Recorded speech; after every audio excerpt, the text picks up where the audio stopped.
Goeiedag heren. Ah, goeie. Goeie. Ben je man, man? We zijn even aan pauze aan het vieren. Aha. En straks gaan we los. Juist. Wat doe je hem dan voor werk? Wij zijn schoonmakers, hè? Aha. Dus wij zullen wenningspoetsen. Wat heb je voor klompen doen? Dat is mooi klompen, hè? Dat is je iedereen. Dat is iedereen. Dit is mijn tequila waai. Ben dat soort, wat is het? Een soort stoffen, rubber? Ja, rubber. Hartstikke leerske, ja. Jongen. Rubber. Ja, dit is hartstikke goed. Wat vind je maar leuk om het werk? Vrijheid. Vrijheid, hè?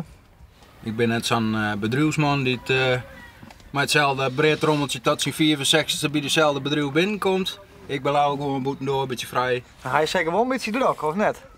Hey. Ja. Ja, ADHD, hè? ADHD, hè? Maar ja, dat zijn de beste werkers, hè? Ja. Kan ik wat rustiger aan doen. Dus je bent wel een mooi duo. Jawel. Maar je himmel je dus altijd ruiten? Dan show je dus ik wel eens wat. Oh, dat ging ik op camera net zien. Nee. Nee, dat ken ik. En net raar, hè? Maar nee. Nee.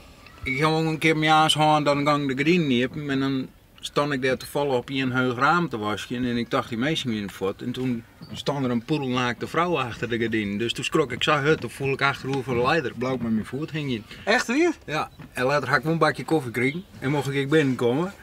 Maar nee, dat is iets dat veer ik nooit weer. Dat veer ik nooit weer. Dat is het allerleukste wat ik aan glazen was kan mij maken, hij in de skimmerwereld.